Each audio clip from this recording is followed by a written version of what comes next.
आज़ादी बचाओ news channel में आप सभी का स्वागत है। जैसा कि चुनाव हो चुके हैं और यहाँ पर जो भाजपा के उम्मीदवार थे देवेंद्र कोठे, ये अभी यहाँ के आमदार बन चुके हैं। उनको बाद जो जिसको सेकंड नंबर पे वोटिंग मिली थी वो थे एमआईएम के फारूक शाब्दी। आखिर उनकी हार क्यों हुई और क्या कुछ कारण थे, ये जानने के लिए हम सोलापुर महानगर पालिका के एमआईएम के ही जो नगर सेवक रह चुके थे उनके पास आए हुए, जिनका नाम है रियाज करादी। उनके पास से हम कारण को जान लेने की कोशिश करेंगे कि क्या वजह थी जो एमआईएम हो या फिर कांग्रेस हो या आडम मास्टर की माकअप हो, ये लोग क्यों पीछे रह गए और बीजेपी के जो देवेंद्र कोटे हैं वो क्यों आगे रहकर जीत हासिल की है। क्या कहना चाहेंगे, आपको क्या लगता है? सबसे पहले तो मैं ये बताऊंगा, पूछना चाहूंगा कि एमआईएम के हार के पीछे सबसे बड़ी वजह क्या लगती है आपको? एमआईएम की हार की वजह बहुत सारी है। उसमें मैं कुछ वजूहत जो जिस वजह से एमआईएम की सीट हारी मैं आपको बताऊंगा। सबसे बड़ा कारण है फारूक शाब्दी की सीधी सादी और साफ सुथरी राजनीति। अच्छा। फारूक शाब्दी ने साफ सुथरी राजनीति की। उन्होंने डावपेच वाला या जो हेरपेच वाला राजकारण नहीं किया, सीधा सीधा राजकारण किया। जैसा कि आप सब जानते हैं कि हर उम्मीदवार ने एक डमी उम्मीदवार खड़ा किया था। चाहते तो फारूक भाई शाब्दी भी मोची समाज का, पद्मशाली समाज का, लोधी समाज का डमी उम्मीदवार खड़ा कर सकते थे, लेकिन उन्होंने ऐसा नहीं किया। उन्होंने सीधी सीधी राजकारण किया और यही वजह उनकी सब में बड़ी हार रही।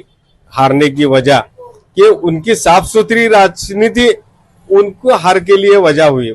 और दूसरा कारण था शौकत पठान और तौफीक हत्तूरे को पार्टी में लेना।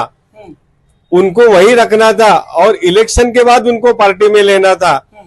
इन दोनों के पार्टी में आने की वजह से हिंदू समाज में एक मैसेज गया कि पूरा मुस्लिम समाज एक हो गया है, इसलिए अभी हिंदू समाज को भी एक होना पड़ेगा। ये सब में बड़ा कारण ये भी था हार का।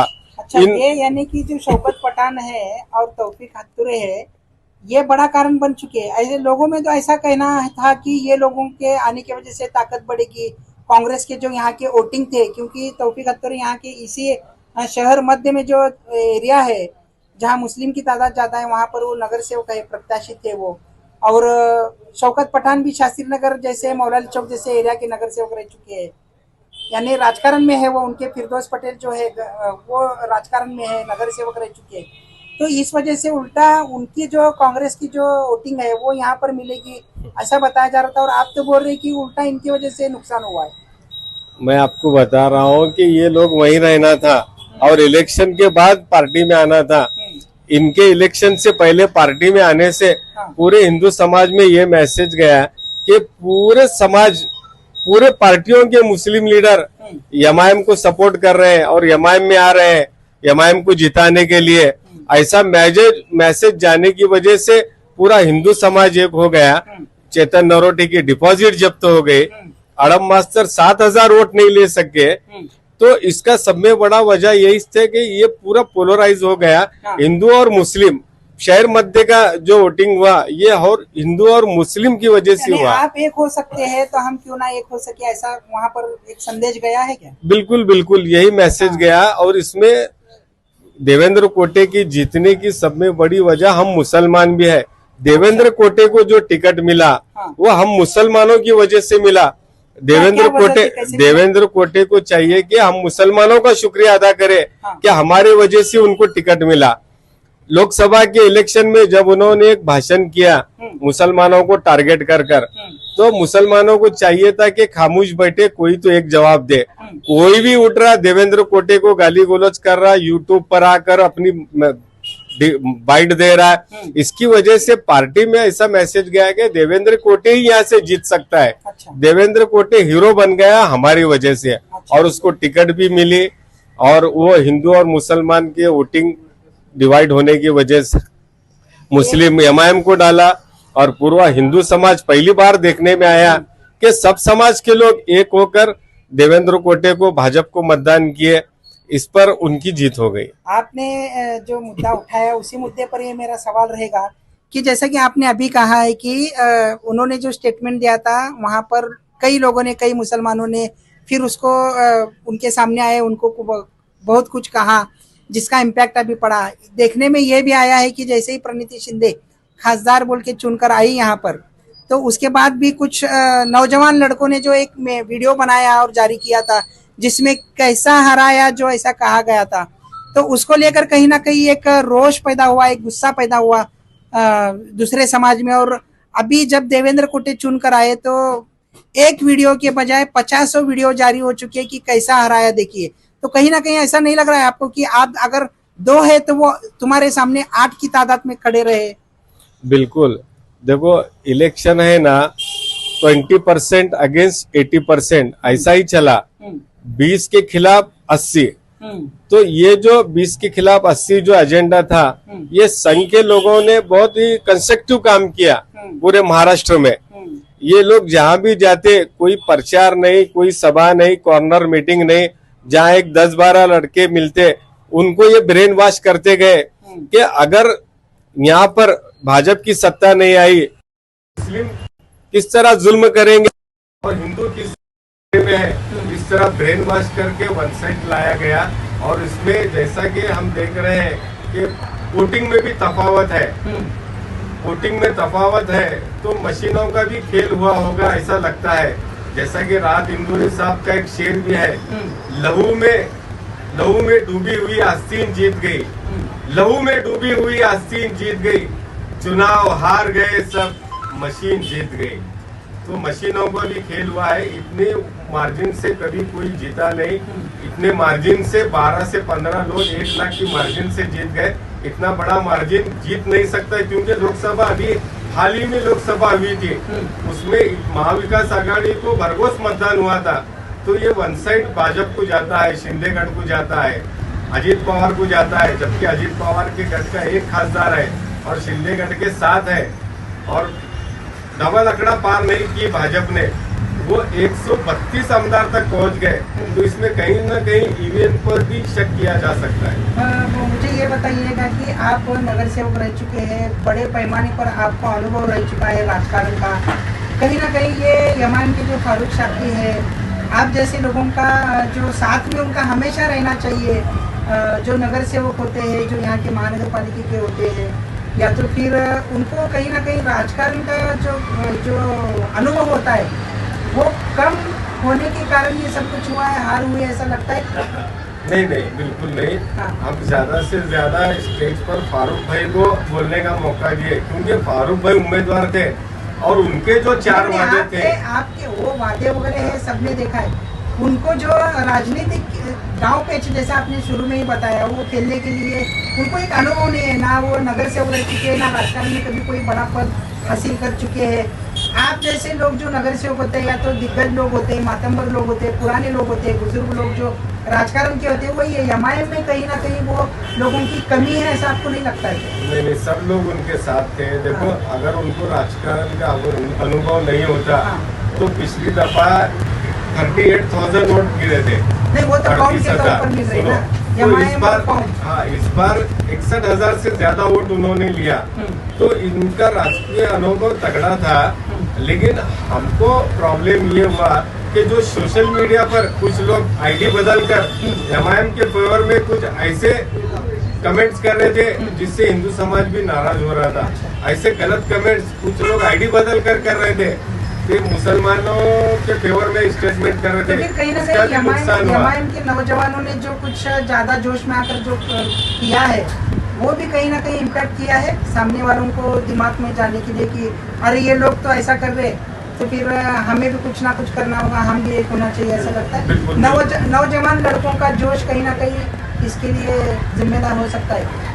बिल्कुल, इसका भी असर हुआ है। नौजवानों में जोश इसलिए था कि इस बार हमको ऐसा लग रहा था कि यहाँ से सीट हमारी निकलेगी, और इंशाल्लाह निकलती भी थी। लेकिन कुछ ऐसे बड़े बड़े प्रॉब्लम हो गए जिसकी वजह से हिंदू समाज एक हो गया, और मुस्लिम समाज के अकेले समाज पर यहाँ से सीट जीत नहीं सकती। नेशनल पार्टी जो कांग्रेस है, वो पार्टी की जमानत जब्त हो गई, और 3 बार के आमदार, 3 टर्म के आमदार आड़म मास्टर जिन्होंने 22,500 मुसलमानों को घर दिया, ऐसा उनका कहना है, उनको 7,000 से ज्यादा वोटिंग नहीं गिरे, तो सब मुसलमान वन साइड एमआईएम को वोटिंग करे। ऐसा नहीं था कि किसी ने गद्दारी की या किसी ने धोखा दिया, सब लोगों ने एमआईएम को बिल्कुल साथ दिया। हम उनका शुक्रिया अदा करते हैं। लेकिन तो आपको ऐसा नहीं लगता है कि एमआईएम जो पार्टी है वो सिर्फ मुसलमानों में घूमती रही, प्रचार करती रही, बहुत कम देखा गया है कि वो इतर जात धर्म के लोगों में घूमते रहे, प्रचार करते रहे? सिर्फ कोरोना के जो पैकेट्स बांटे गए या तो किसी एक दो खिलाड़ियों को मदद की गई, इसके आधार पर उन्होंने हमें मुस्लिम के अलावा बाकी समाज के भी वोट मिलेंगे ऐसा एक आश्वासित जो उनको किया था कुछ लोगों ने, वो कहीं ना कहीं खामी रह गई, क्या ऐसा लगता है आपको? हाँ, बिल्कुल बिल्कुल। बहुत सारे हमारे हिंदू लीडर हमको आश्वासन दिए थे कि हम यहाँ से आपको वोट दिलाएंगे, तो वहाँ से हमको वोट मिले नहीं। अगर वो मिलते तो वो पब्लिक भी उनके हाथ में नहीं थी, वो तो क्या करने वाले। सब समाज में फारूक भाई घूमे, सब समाज में सबको साथ लेकर उनकी हर बाइट देखो, उन्होंने कभी ये नहीं कहा कि मैं जो पेमेंट नहीं लूंगा आमदार की वो सिर्फ मुस्लिम औरतों को ही मिलेगी, या मैं जो 1 करोड़ रुपए जो बचत गट को दूंगा वो सिर्फ मुस्लिम महिलाओं को बचत गट को दूंगा, ऐसा नहीं कहा। इसका लाभ सभी समाज की महिलाओं को होगा, ऐसा उनका बार बार का स्टेटमेंट था। फिर भी हिंदू समाज वन साइड गया और मुस्लिम समाज वन साइड गया। मतदारों का और समाज का ध्रुवीकरण हुआ, इसकी वजह से एमआईएम तो की आपको एक मैं बड़ा सवाल ये पूछना चाहूँगा कि क्या एमआईएम के फारूक साहब जी को एमआईएम को छोड़ किसी और पक्ष में आना चाहिए, ऐसा लगता है आपको? यहाँ कर अगर उनको चुनाव जीतना होगा, विधायक बनना होगा तो? अब ये उनकी जाति नहीं, आपका अनुभव क्या कहता है? उनका, मेरा अनुभव तो यही कहेगा है कि अगर सेकुलर पार्टी में सबके साथ अगर सेकुलर पार्टी से उम्मीदवार होते तो देखो हर पार्टी की वोट बैंक रहती है। आज चेतन नरोटे का यहाँ कोई समाज नहीं था, उनका समाज 2000 से 3000 समाज था, लेकिन फिर भी वो 17,000 वोट लिए, पार्टी की वोट रहते।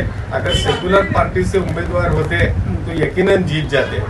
और दूसरी तरफ ये भी है कि एमआईएम के जो अभी उन्होंने कहा है कि आने वाले दिनों में कभी महानगर पालिका भी है और खासदार भी बाकी है, ऐसा उन्होंने 5 साल पहले का भी एक अंदेशा दे रखा है। तो क्या लगता है आपको आने वाले महानगर पालिका में अगर कभी वो हो, शायद 3 महीने में हो सकते हैं, 6 महीने या 1 साल, आपको क्या लगता है एमआईएम कितने यहाँ से नगर से चुनकर ला सकती है? एमआईएम अगर प्लानिंग कर यहाँ से सीट लड़ाती है तो कम से कम 16 उम्मीदवार जिता सकती है। कैसे क्या रणनीति आपने होगी एमआईएम को ये सब करने के लिए, क्योंकि आप सोशल इंजीनियरिंग अनुभवी ज्यादा है, नगर सेवक रह चुके हैं। इसको सोशल इंजीनियरिंग सभी समाज को साथ लेकर, सब समाज के कैंडिडेट को लेकर अगर हम इलेक्शन लड़ते हैं तो 16 उम्मीदवार यकीनन हमारे जीत सकते हैं। तो ये थे एमआईएम के नगर सेवक रह चुके रियाज खरादी। इन्होंने अपने साथ एक बड़े 2-3 मुद्दों पे बात कही है कि एमआईएम के हार की वजह क्या है। जैसे कि बड़े मुद्दों की बात की जाए तो उसमें से पहला बड़ा मुद्दा ये है कि जो तौफीक हत्तुरे हो या फिर शौकत पठान हो, इनकी जो एंट्री भर बाजार में जो स्टेज पर हो चुकी थी उसका कहीं ना कहीं इम्पैक्ट हुआ है। वो लोग आए, ये खुशी है, लेकिन अभी उनको फ्रंट में लाने की ज़रूरत नहीं थी, चुनावों के बाद भी ला सकते थे, जिसका फ़ायदा नगर सेवक के चुनाव के वक्त लिया जा सकता था, ऐसे इन्होंने कहा। और दूसरा बड़ा मुद्दा ये है कि सिर्फ एक समाज के ऊपर अभी भी बहुत सारे लोग कह रहे, फिर इन्होंने यही बात कही है कि एक समाज के ऊपर चुनाव नहीं जीत सकते, तो इतर समाज के लोगों में भी जाना फारूक साहब जी को बहुत ज़रूरी होगा। अगर एमआईएम अगर महानगर पालिका के चुनाव के मद्देनज़र अगर अभी से तैयारी करती है, रणनीति आती है, तो उन्हें ये सब कुछ करना होगा, ऐसा भी उन्होंने एक सीधे तौर पर कहा है। और दूसरी बड़ी बात यह है कि एमआईएम को अगर यहाँ पर एमआईएम के यानी फारूक साहब जी को यहाँ पर अगर विधायक बनना होगा, आमदार बनना होगा, तो शायद ये भी हो सकता है कि वो ये पार्टी को छोड़ किसी और पार्टी में शामिल हो सके, जहाँ जिस पार्टी को लोग जानते हैं और उस पार्टी में सभी जाति धर्म के लोग होके मतदान करते हैं, ताकि आने वाले चुनावों में कहीं ना कहीं विधायक बनने की उनकी जो आशा है वो पूरी हो सकती है। आज़ादी बचाओ न्यूज़ चैनल के लिए मैं इमरान सगरी, सोलापुर। जाते जाते यही कहूँगा कि आपको यह न्यूज़ कैसी लगी आप कमेंट के माध्यम से ज़रूर बताएं और देखते रहिएगा आज़ादी बचाओ न्यूज़ चैनल सोलापुर।